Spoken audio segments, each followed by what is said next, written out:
Hello students, BA part third के सभी विद्यार्थियों का क्लास में स्वागत है। हम बात कर रहे थे पाश्चात्य प्रतिनिधि राजनीतिक विचारक थॉमस हॉब्स के बारे में। थॉमस हॉब्स के संप्रभुता सिद्धांत के बारे में हम बात कर चुके हैं। उनकी संप्रभुता सिद्धांत की विभिन्न विशेषताओं के बारे में हम बात कर चुके हैं। इसके साथ साथ उनके द्वारा वर्णित सामाजिक समझौते के सिद्धांत के बारे में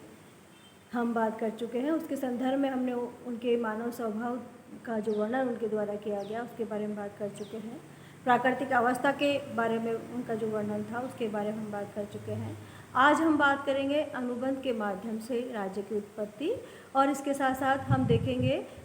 उनके द्वारा वर्णित संप्रभुता का स्वरूप। हॉब्स का सामाजिक समझौता सिद्धांत,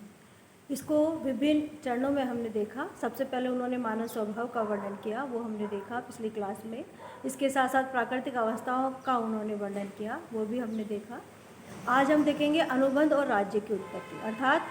उन्होंने ये माना कि प्राकृतिक अवस्था में प्राकृतिक कानून तो थे, लेकिन उन कानूनों का पालन किसी के द्वारा भी नहीं किया जाता था। सभी व्यक्ति जो है वो अपने इच्छानुसार जीवन व्यतीत करते थे और दूसरे के अधिकार क्षेत्र में हस्तक्षेप करते थे। तो इस प्रकार की प्राकृतिक अवस्था में जो है अराजकता की अवस्था थी, और इस अराजकता की अवस्था में कोई भी व्यक्ति सुखी नहीं था। सभी व्यक्ति जो है अपने अधिकारों के लिए जो है परेशान थे और सभी व्यक्ति दुखी थे, और इसीलिए जो है राज्य की आवश्यकता महसूस होने लगी। प्राकृतिक अवस्था में बाध्यकारी शक्ति का अभाव, अर्थात हॉब्स ने माना कि इस प्रकार की प्राकृतिक अवस्था में जबकि अराजकता की अवस्था थी, सभी व्यक्ति दुखी थे, सभी व्यक्ति अपने अधिकारों से वंचित थे, तो ऐसी स्थिति में बाध्यकारी शक्ति का अभाव महसूस होने लगा, बाध्यकारी शक्ति की आवश्यकता महसूस होने लगी। फिर है आत्मरक्षा, शांति और सुरक्षा के लिए संस्था की आवश्यकता, अर्थात अराजकता वाली स्थिति के बावजूद हॉब्स ने जब व्यक्ति को स्वार्थी प्राणी माना, व्यक्ति को जो है आत्मकेंद्रित प्राणी माना, और ये माना कि व्यक्ति जो है सदैव शक्ति के लिए संघर्ष करता रहता है। इस स्थिति के बावजूद उन्होंने माना कि व्यक्ति जो है उसको आत्मरक्षा, शांति और सुरक्षा के लिए संस्था की आवश्यकता महसूस होने लगी, और उसने जो है राज्य नामक संस्था का निर्माण करने की बात सोची। राज्य की स्थापना व्यक्तियों द्वारा पारस्परिक समझौते के आधार पर की गई। हॉब्स ने इसका सूत्र इस प्रकार दिया कि मानो प्रत्येक व्यक्ति कहता हो कि मैं अपने ऊपर शासन करने के सब अधिकार इस व्यक्ति को या सभी व्यक्तियों को इस शर्त पे देता हूँ कि उनकी सत्ता इस शर्त पर स्वीकार करता हूँ कि तू भी इसी प्रकार अपने इस अधिकार उसे दे डाले और सभी कार्यों को स्वीकार करे। अर्थात हॉब्स ने माना कि राज्य की स्थापना व्यक्तियों द्वारा पारस्परिक समझौते के आधार पर हुई है, अर्थात सभी व्यक्तियों ने मिलकर आपसे समझौता किया और ये कहा कि जिस प्रकार मैं अपने ऊपर शासन करने की समस्त शक्ति इस व्यक्ति को या व्यक्ति समूह को प्रदान करता हूँ, उसी प्रकार तुम भी अपने ऊपर शासन करने की शक्ति उस व्यक्ति को या व्यक्ति समूह को प्रदान करें, और उसके कार्य जो है या उसके आदेश जो है वो सहर्ष उसका पालन करने के लिए तत्पर रहे। तो इस प्रकार का समझौता हुआ और उसमें शर्त रखी गई कि शासक द्वारा जो है व्यक्ति के जीवन की रक्षा की जाएगी, और जो है व्यक्ति को आत्मरक्षा के अधिकार को जो है हॉब्स द्वारा स्वीकारा गया। हॉब्स का सिद्धांत सविता सिद्धांत की पूर्व व्याख्याओं से भिन्न है, अर्थात हॉब्स का जो सिद्धांत था वो उनसे पूर्व वर्णित विभिन्न व्याख्याओं से या विभिन्न सविता सिद्धांत की व्याख्याओं से इस रूप में भिन्न है, क्योंकि हॉब्स ने माना कि राज्य का जन्म जो है वो सामाजिक समझौते के द्वारा हुआ है, शासकीय समझौते द्वारा नहीं हुआ है। अर्थात हॉब्स का ये कहना था कि उनसे पूर्व वर्णित जो भी सविता सिद्धांत की धारणाएं थी उनका आधार जो है शासक की शक्ति को प्रतिबंधित करना था, शासक की शक्ति को मर्यादित करना था, और ये निर्धारित करना था कि शासक जो है वो जनता के हित के लिए ही कार्य करेगा, वो निर्धारित जो है उनके द्वारा निर्धारित कार्य ही किया जाएगा, वो जनता के हित में कार्य करेगा, और यदि वो जनता के हित में कार्य नहीं करता है या समझौते के अनुसार कार्य नहीं करता है तो जनता को यह अधिकार होगा कि वो उस शासक को उसके पद से अलग कर दे या उस शासक का बहिष्कार कर दे। तो इस प्रकार से हॉब्स से पूर्व की धारणा ये थी कि सामाजिक समझौता जो है वो शासक और जनता के बीच हुआ है, और इस आधार पर शासक की शक्ति को मर्यादित किया गया है। जबकि हॉब्स की धारणा जो थी वो बिल्कुल अलग थी। हॉब्स ने जो है राज्य की उत्पत्ति सामाजिक समझौते के आधार पर मानी है, और ये कहा है कि सामाजिक समझौते के तहत जो है राज्य के विभिन्न जनता या राज्य के विभिन्न लोगों के बीच सामाजिक समझौता हुआ है,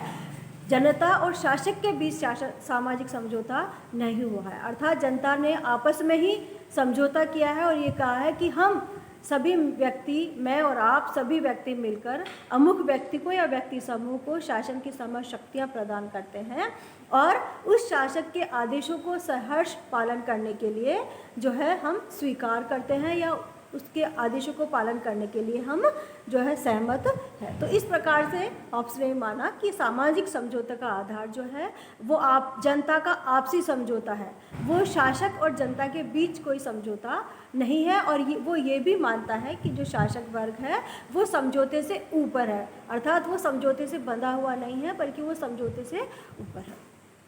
फिर है इस प्रकार सामाजिक समझौते का यह रूप जो है वो ये निर्धारित करता है कि शासक जो है या संप्रभु जो है वो पूर्ण रूप से स्वतंत्र है और जनता को उसकी आज्ञाओं का पालन हर स्थिति में करना है। अब हम देखेंगे हॉब्स द्वारा वर्णित संप्रभुता का स्वरूप। सबसे पहला है इसमें हॉब्स राज्य को अपरिमित संप्रभुता प्रदान करता है, अर्थात हॉब्स जो है वो संप्रभु को अपरिमित संप्रभुता प्रदान करता है, अर्थात उसे शासन की समस्त शक्तियां जो है वो प्रदान करता है। और वो कहता है कि संप्रभु के ऊपर किसी भी प्रकार का नियंत्रण नहीं है, किसी भी प्रकार का अंकुश उसकी शक्ति पर नहीं है, अर्थात ना तो प्राकृतिक कानून का उसके ऊपर अंकुश है, ना वैधानिक कानून का, ना किसी संविधान का, और ना ही किसी ईश्वरीय कानून का उसकी सत्ता पर अंकुश है। वो जो है पूर्ण रूप से कार्य करने के लिए स्वतंत्र है, या कार्य करने के लिए पूर्ण रूप से स्वतंत्र है। फिर है संप्रभु शासक का कोई भी कार्य अवैधानिक नहीं हो सकता, अर्थात हॉब्स ने माना, या हॉब्स की संप्रभुता ये कहती है कि संप्रभु का जो कार्य है वो कोई भी कार्य अवैधानिक नहीं हो सकता, अर्थात वो स्वयं जो है वो कानून का निर्माता होता है, वो स्वयं विधान का निर्माता होता है। तो उसके द्वारा कोई भी कानून जो है या उसके द्वारा कोई भी किया गया कार्य अवैधानिक नहीं हो सकता, गैर कानूनी नहीं हो सकता, क्योंकि वही कानून का स्रोत है। फिर है संप्रभु शासक के समक्ष व्यक्ति के कोई अधिकार नहीं है, अर्थात हॉब्स ने माना कि संप्रभु जो है वो अधिकारों का प्रणेता है, या अधिकारों का जन्म जो है उसके द्वारा ही होता है, तो वो स्वयं जो है व्यक्तियों को अधिकार प्रदान करता है। कोई भी व्यक्ति जो है संप्रभु के विरुद्ध जाकर किसी भी अधिकार की जो है वो कामना नहीं कर सकता, या कोई भी धार्मिक समूह या समुदाय या व्यक्ति समूह जो है संप्रभु के विरुद्ध किसी भी अधिकार का दावा नहीं कर सकता। फिर है संप्रभु को प्रजा पर इच्छा अनुसार कर लगाने का पूर्ण अधिकार, अर्थात हॉब्स ने माना कि परिस्थितियां जब अराजकता वाली थी तो उस स्थिति में संप्रभु ने जो है राज्य में शांति व्यवस्था बनाए रखने के लिए या समाज में शांति व्यवस्था बनाए रखने के लिए कार्य किया, और उसी के परिणाम स्वरूप सभी व्यक्ति जो है उद्योग कर सकते हैं, व्यवसाय कर सकते हैं और संपत्ति का अर्जन कर सकते हैं। तो इस प्रकार से उन्होंने संपत्ति और जो है संपत्ति का जो स्वामित्व जो है वो संप्रभु को माना कि समस्त संपत्ति का स्वामित्व संप्रभु का होता है, और इस आधार पर संप्रभु जो है वो जनता पर किसी भी प्रकार का कर लगा सकता है, और जनता पर कर लगाकर वो अपनी संपत्ति को अधिकृत कर सकता है। तो इस प्रकार से हॉब्स ने संप्रभु को जो है जनता पर इच्छा अनुसार कर लगाने का अधिकार प्रदान करते हुए जनता की संपत्ति के अधिकार का जो है उन्होंने प्रतिबंधित कर दिया, या जनता के संपत्ति के अधिकार को जो है उन्होंने नहीं माना जिस प्रकार से बोंदा ने माना था। फिर है संप्रभु अंतर्राष्ट्रीय क्षेत्र में भी पूर्ण स्वतंत्र है, अर्थात हॉब्स का ये मानना है कि संप्रभु जो है न केवल राज्य के आंतरिक क्षेत्र में बल्कि वो जो है अंतर्राष्ट्रीय क्षेत्र में भी पूर्ण रूप से स्वतंत्र है, कि वो दूसरे देशों के साथ संधि करके शांति स्थापित करे, या युद्ध करके अपने क्षेत्राधिकार या अपने राज्य के क्षेत्राधिकार को बढ़ावे या अपने साम्राज्य को बढ़ाए। तो ये संप्रभु पर निर्भर करता है कि वो अपने पड़ोसी देशों के साथ किस प्रकार की नीति को अपनाएगा, और जो है अपने राज्य में शांति व्यवस्था किस प्रकार से वो बनाए रखेगा, या अपने राज्य की समृद्धि को वो जो है किस प्रकार से आगे की ओर ले जाएगा। फिर है संप्रभु शासक को प्रजा कोई दंड नहीं दे सकती, अर्थात संप्रभु जो है वो सर्वोच्च है और प्रजा को ये कोई अधिकार नहीं है कि वो शासक को दंड दे या शासक पर किसी प्रकार का जुर्माना लगाए, क्योंकि संप्रभु सर्वोच्च है, उसको सर्वोच्च शक्ति प्राप्त है, इसलिए जनता को उसके विरुद्ध किसी प्रकार का अधिकार नहीं। फिर है प्रजा का अल्पमत समुदाय संप्रभु के आदेशों की अवहेलना नहीं कर सकता, अर्थात होब्स ने माना कि यदि अल्पमत समुदाय संप्रभु के आदेशों की अवहेलना करता है तो संप्रभु को यह अधिकार है कि वो उनके विरुद्ध कार्रवाई करे, उनके विरुद्ध दंडात्मक कार्रवाई करे और उनके विरुद्ध जो समुदाय खड़ा हो रहा है या उनके विरुद्ध जो बातें सामने आ रही है उनको राजद्रोह का जो है उनके ऊपर मुकदमा लगाते हुए उनको दंडात्मक जो है कार्रवाई उनके खिलाफ करे। हॉब्स ने संप्रभु की विभिन्न शक्तियों का प्रतिपादन तो किया ही है, लेकिन उन्होंने संप्रभु शासक के कुछ उत्तरदायित्व और कर्तव्यों का भी उल्लेख किया है, जैसे कि बाहरी और आंतरिक आक्रमण में प्रजा की रक्षा करना, अर्थात संप्रभु का ये उत्तरदायित्व है कि वो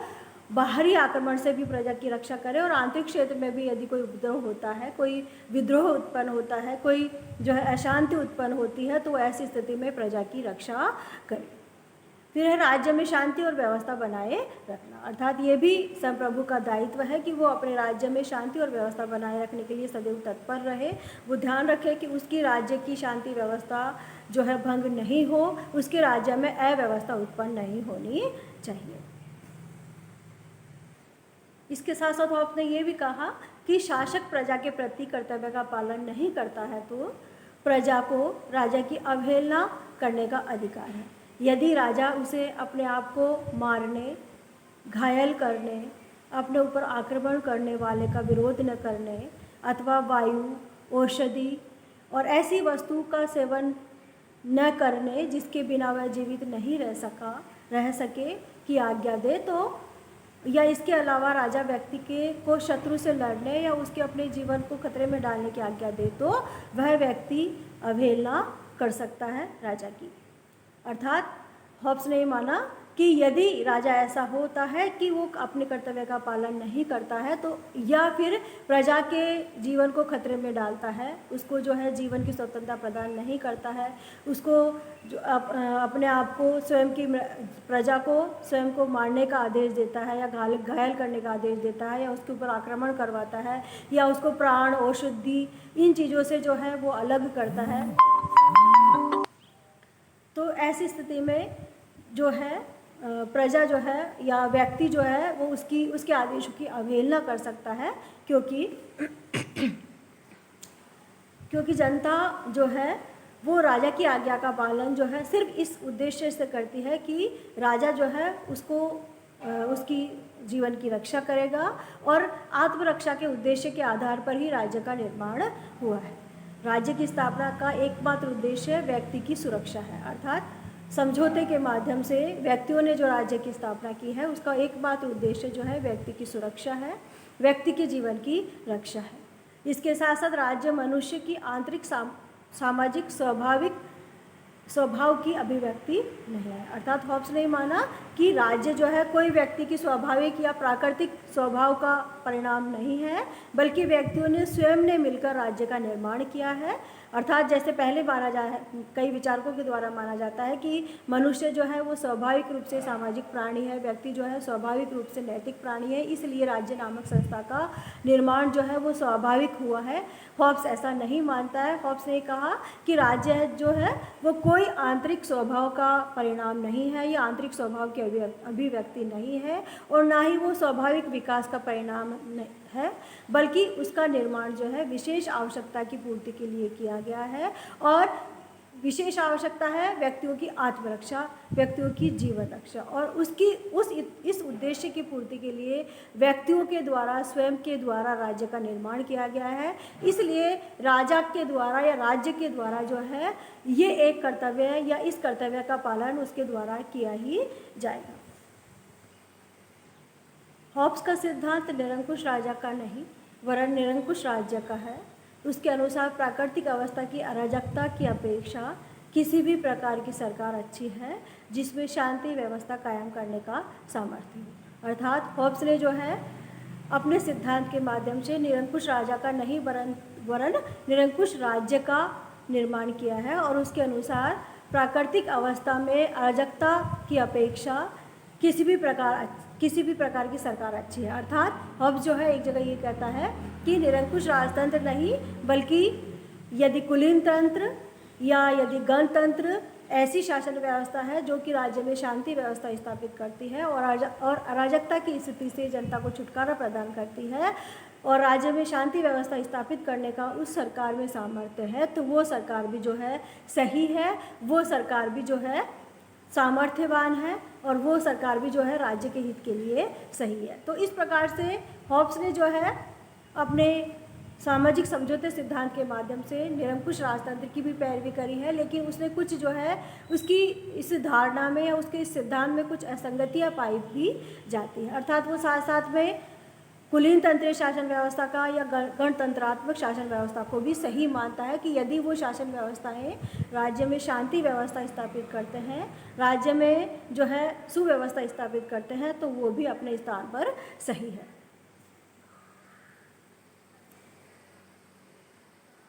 इस प्रकार हमारा टॉपिक पूरा हुआ। कल हम बात करेंगे कानून और नागरिकता संबंधी विचार। अब मैं आपको एक बार सारी स्लाइड्स दिखा देती हूँ।